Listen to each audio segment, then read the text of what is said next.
Um estudo feito com mais de 18 mil universitários de 100 instituições de ensino aqui no Brasil mostrou que quase a metade desses estudantes já usou substâncias ilícitas. Essa pesquisa da Secretaria Nacional de Políticas sobre Drogas revelou também que o consumo de álcool e drogas é mais frequente nos universitários do que na população em geral. Para os pesquisadores, a pressão do grupo no fato de novas experiências adquiridas na universidade e a autonomia conquistada por eles deixam os estudantes mais suscetíveis a essa vontade de experimentar uma droga. Entre as drogas mais consumidas está a maconha, as anfetaminas, cocaína, opiáceos e êxtase. Para falar sobre esse assunto, a gente convidou aqui no estúdio a coordenadora do Núcleo de Estudos de Drogas, AIDS e Direitos Humanos da Universidade do Rio de Janeiro, a professora Gilberta Axelrad. Boa tarde, professora. Obrigada pela sua atenção de vir aqui conversar com a gente sobre esse assunto. Bom, a gente sabe que é um assunto devastador e, pelo que a senhora estava me dizendo um pouquinho antes da gente entrar no ar aqui, não é um problema exclusivo dos universitários, mas como é que a senhora definiria esse uso tão intenso? Bom, primeiro deixa eu lhe perguntar uma coisa. Lhe surpreendeu esse número quase de 50% de universitários usando drogas? Não surpreende. Provavelmente deve ter havido uma... na resposta, em geral, essas pesquisas trabalham com questionários anônimos e seguramente há uma subnotificação. Né? O que é uma subnotificação? Muita gente vai dizer que não usa, quando de fato já usou. Quer dizer, o que acontece de fato é que então, ou seja, desculpa interromper, esse índice é mais alto do que isso que sai na pesquisa?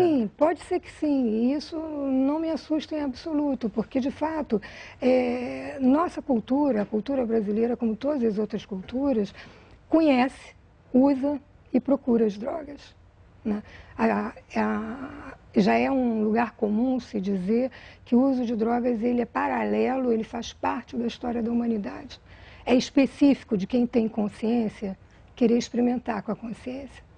O problema, de fato, não é usar a droga. Qual seria o problema? O problema é o da perseguição às drogas. Quer dizer, a política antidrogas que vigora, não só no Brasil, mas na maior parte, em todos os países do mundo, a partir do início do século XX, do século passado, tornou algumas drogas ilícitas e tem como ideal um mundo livre das drogas. Ora, esse mundo nunca existiu e nunca existirá. A senhora, então, é partidária daquele grupo que é a favor da liberação?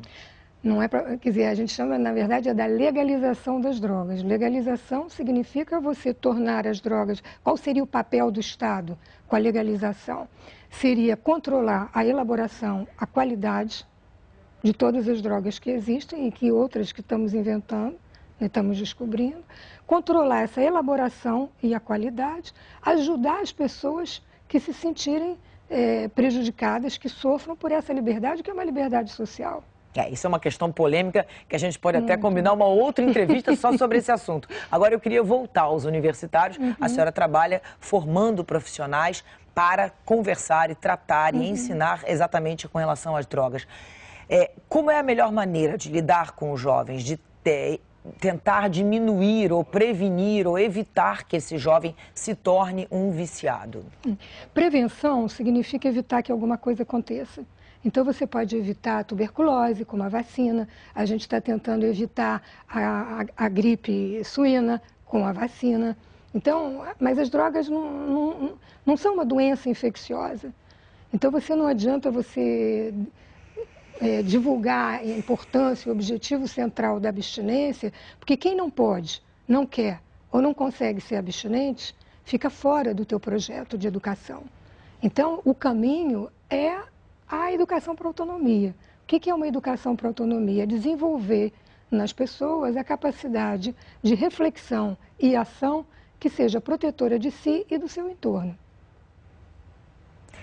Mas olha só, parece um pouco assustador, né? Parece, enfim, quase como uma atitude normal deixar que eles experimentem e que cada um tenha a responsabilidade de usar da melhor maneira possível. Sim, mas não cabe ao Estado deixar ou não deixar. As pessoas vão usar, isso faz parte da nossa cultura, não só da brasileira, mas da cultura humana. Mas as pesquisas não têm mostrado que esse uso vem aumentando? Sim, o Estado tem a função, além de controlar a elaboração e qualidade das drogas, ele tem que informar da forma mais completa e razoável possível tudo que se dispõe em termos de conhecimento sobre as drogas. Agora, a decisão de usar ou não, queira o Estado ou não, é individual. Mas pela sua experiência, de que maneira é possível tentar falar com um adolescente ou com um universitário sobre o perigo?